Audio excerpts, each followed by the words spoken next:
At 95, Clint Eastwood finally admits what we all suspected.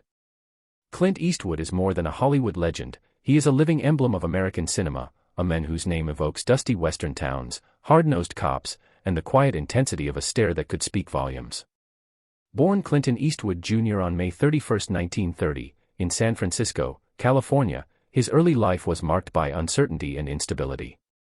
The Great Depression defined his childhood, and his family moved frequently in search of work. This nomadic upbringing instilled in him a fierce self-reliance and adaptability, traits that would later become hallmarks of both his off-screen life and the stoic, rugged characters he portrayed on screen. Yet Eastwood was not predestined for stardom. Tall and lean, with a quiet, understated demeanor, he was often considered awkward in the polished Hollywood system of the 1950s. Acting teachers criticized his delivery, and studio executives doubted his potential. But what many perceived as limitations, his minimalism, his soft-spoken nature, and his uncanny ability to convey emotion through silence, would later define his signature style. Clint Eastwood's rise was slow, deliberate, and built on resilience.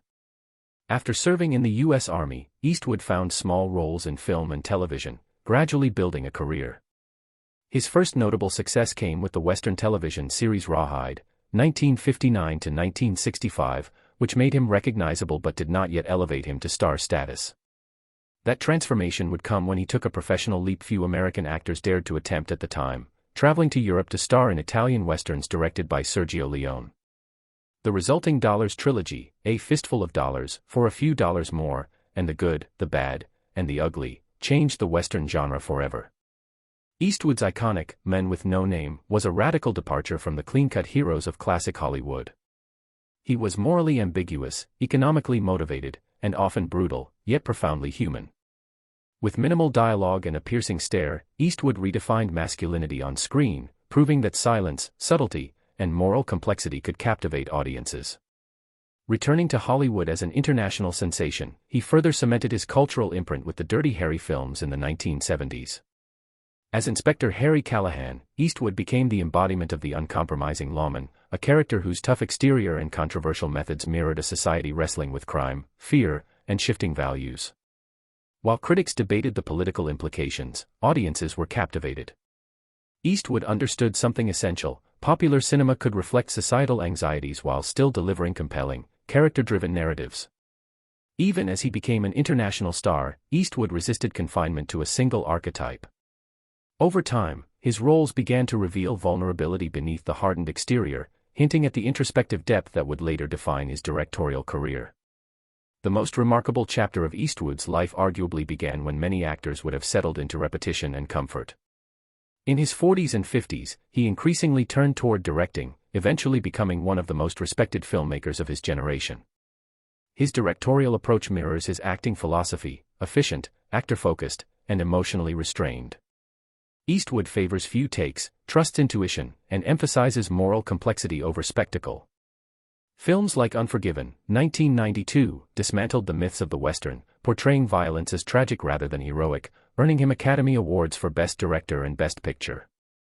Eastwood's work was no longer just entertainment, it was art. In the decades that followed, Eastwood's films became increasingly reflective and humanistic. Mystic River, 2003, $1 Million Baby, 2004, Letters from Iwo Jima, 2006, Gran Torino, 2008, and American Sniper, 2014, all explored themes of guilt, redemption, sacrifice, aging, and the moral cost of violence. In $1 Million Baby, Eastwood delivered one of his most tender and heartbreaking performances, proving that emotional subtlety could carry as much weight as stoic toughness. These later works confronted mortality head-on, meditating on legacy, responsibility, and human frailty. Even in his 80s, Eastwood continued to push boundaries. In The Mule, 2018, he returned both as director and lead actor, portraying Leo Sharp, a World War II veteran who becomes an unlikely drug courier late in life. The film was reflective, defiant, and infused with dry humor, exploring themes of regret, family, and the passage of time. His performance, marked by restraint and moral ambiguity, reminded audiences that Eastwood's artistry had not waned. He followed this with Richard Jewell, 2019, a meticulously observed biographical drama on a man falsely accused in the 1996 Atlanta Olympic Park bombing. As director and producer, Eastwood crafted a narrative questioning institutional power, media ethics, and public judgment, earning critical acclaim and award recognition for the cast, including Kathy Bates. In 2021, Eastwood returned with Cry Macho, a neo-Western drama blending nostalgia with introspection.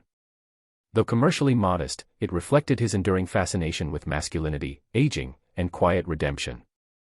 Across these late-career projects, a clear truth emerges: even in his 90s, Clint Eastwood remains a prolific, deeply personal filmmaker, unafraid to challenge audiences while continuing to shape his own cinematic legacy. Eastwood is also a composer, frequently scoring his own films with melancholic, understated melodies that enhance emotional weight without overshadowing the story. His restraint, discipline, and loyalty to collaborators have earned him immense respect in Hollywood, even from those who may not share his personal or political views. Yet while his professional life has been legendary, Eastwood's personal life is equally complex, unconventional, and deeply human. On December 19, 1953, he married Maggie Johnson, a union that lasted over 3 decades, yielding 2 children, Kyle, 1968, a jazz musician, and Allison, 1972, an actress and filmmaker. Yet as Eastwood's career soared, the marriage faltered, ending in a high-profile divorce in 1984, reportedly with a settlement of $25 to $30 million. Parallel to his marriage, Eastwood maintained a long-term relationship with dancer Roxanne Tunis, 1959 to 1973, resulting in a daughter, Kimber, 1964.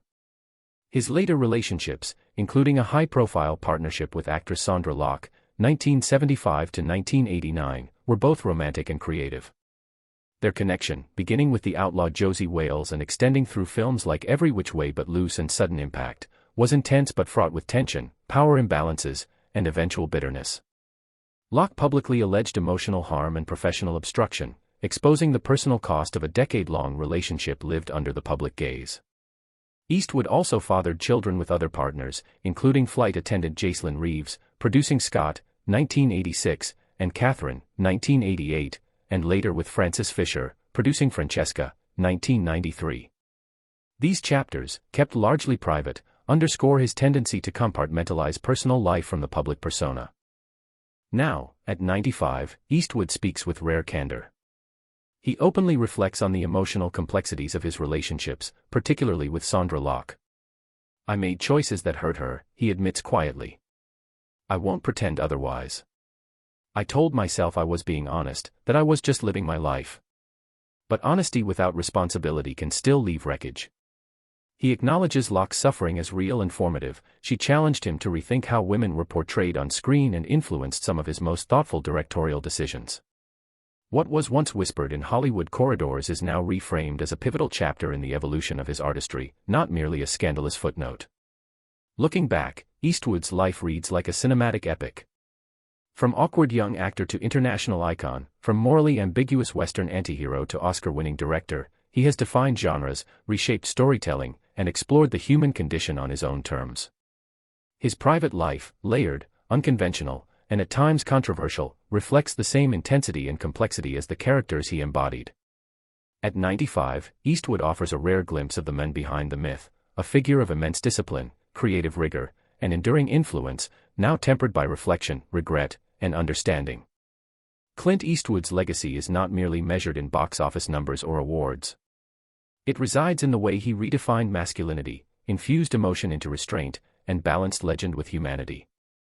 His acknowledgement of personal mistakes, particularly with Locke, signals an artist unafraid to confront imperfection. Behind the iconic squint, the steely gaze, and the mythic standoffs lies a man shaped by love, loss, and the passage of time, a man who, even at 95, continues to leave an indelible mark on cinema and on life itself.